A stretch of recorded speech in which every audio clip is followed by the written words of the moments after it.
Bonsoir à tous, moi c'est Benjamin. Je vais vous raconter l'histoire d'un Allemand, d'un Italien et d'un Français qui partent sur les routes. Donc ça commence comme une blague, mais en fait c'est une histoire vraie. Un rêve, celui de partir sans argent, libre comme le vent, pour vivre en harmonie avec Mère Nature. Donc ce rêve a vite pris la forme d'un pari écologique, celui de rejoindre le Mexique en autostop et en bateau-stop pour effectuer le voyage à l'empreinte écologique la plus basse possible. Donc nous sommes partis en janvier depuis les Pays-Bas avec des sacs à dos solaires, un filtre à eau et la ferme conviction de ne rien acheter en route.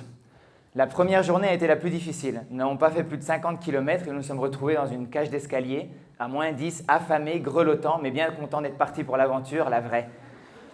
Après, ça a été un peu plus facile. On a sauté d'une station d'essence à une autre en grappillant les restes sur les plateaux repas pour arriver finalement à Barcelone. Là, nous avons découvert toute une foule de débrouillards qui squattaient des maisons occupées et nous ont initiés à l'art de la récup.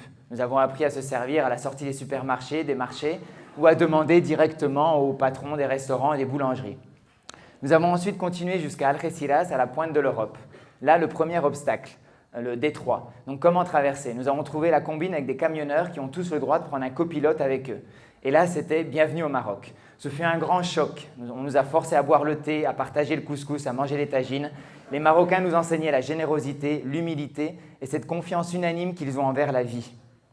Nous avons ensuite passé plusieurs jours, plusieurs semaines à s'assécher sur les routes du désert à la recherche d'une embarcation pour finalement arriver à Agadir. Et au matin du petit réveil, nous dormons dans un couloir couvert et nous nous retrouvons avec un plateau repas à nos pieds. Alors là, grande surprise royale. Nous essayons de remercier donc notre mystérieuse bienfaitrice qui nous dit non, il n'y a pas de souci, c'est normal de venir en aide à ce qu'elle appelle les passagers. Le même jour, nous descendons au port et nous rencontrons un Belge musclé qui va pour les îles Canaries. Nous découvrons que tout vient à qui sait attendre et nous voilà partis sur la mer. Au début, ça va, les 20 premières minutes. Après, on sort du port et on se retrouve très vite à tanguer. Et on est ensuite en cale et on passe 24 heures à vomir dans un sac plastique, le baptême de l'eau. Voilà, une belle aventure. Et finalement, nous arrivons aux îles Canaries, à Las Palmas. Donc là, c'est là où la plupart des marins font escale avant de traverser l'océan. Nous avons trouvé un squat pour se loger. Nous faisions de la récup en allant à la sortie des supermarchés pour récupérer des kilos et des kilos de nourriture. Et tous les matins, nous allions au port pour rencontrer les marins, essayer de trouver un bateau. Ça a duré environ 1 mois et demi, jusqu'à ce que nous tombions finalement sur 2 Italiens qui partaient pour le Brésil. Donc là, explosion de joie. Ils étaient à la recherche de 2 femmes, blondes de préférence, mais ils ont accepté de les troquer contre nos 3 barbes. Le deal était simple, on donne un coup de main, on nettoie et on leur enseigne le français et l'espagnol, et nous voilà partis pour l'Amérique. Donc à bord, magnifique, et ça a surtout été une occasion pour prendre du recul sur cette histoire. Nous voyageons sans argent, mais certes avec l'argent des autres. Mais nous voyons que notre expérience va un peu plus loin. Nous boycottons l'échange monétaire et nous apprenons donc à recevoir et donc à donner. Nous rêvons d'un monde sans argent. 3 semaines plus tard, nous arrivons au Brésil. Là, c'est un autre monde, un gros choc. Des milliers de frères infortunés partagent les trottoirs avec nous, sauf qu'eux n'ont pas choisi de vivre sans argent. On manque de se faire voler et c'est un peu trop dur pour Nicolas. Il décide d'arrêter l'aventure là. Raphaël et moi, nous continuons. Il nous reste 7000 km à faire jusqu'au Mexique. Alors que Nicolas s'en va, on se retrouve bloqué dans une station essence pendant 3 jours. Au matin du 4e jour, je me réveille en sursaut. Mes affaires ont disparu, plus rien. Je panique, j'essaye de trouver quelqu'un dans la station essence pour trouver le responsable et le camionneur s'en va. Je me rends compte que c'est lui qui m'a dérobé. Sur le coup, c'est vraiment terrible. Je me retrouve sans rien, sans passeport, sans affaires. Mais assez vite, je me rends compte que c'est un petit coup de pouce du destin. Je voulais vivre sans argent. Il fallait que je le fasse sans cette sécurité incarnée par le sac à dos et la carte bancaire.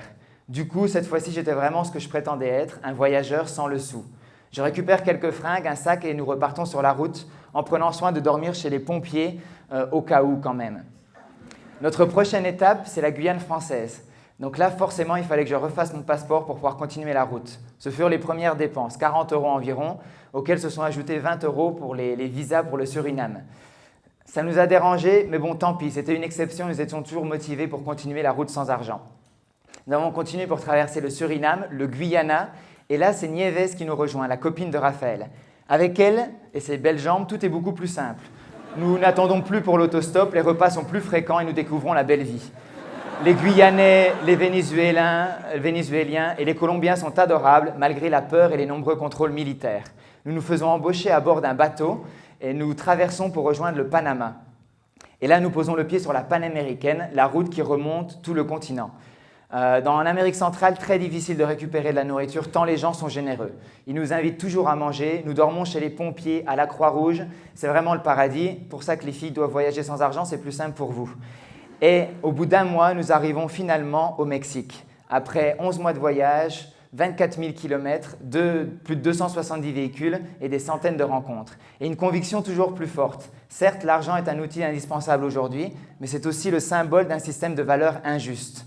Nous voulions vivre en harmonie avec Mère Nature, et Mère Nature donne inconditionnellement. Nous découvrons que pour nous aussi trouver l'harmonie, il faut respecter sa loi et apprendre à donner sans ne rien attendre en retour. Donc je vous invite tous à donner dès aujourd'hui ou en voyage, et nous repartons sur une autre route sédentaire cette fois-ci pour construire un éco-village qui sera basé sur l'économie du don. Vous êtes les bienvenus aussi ici.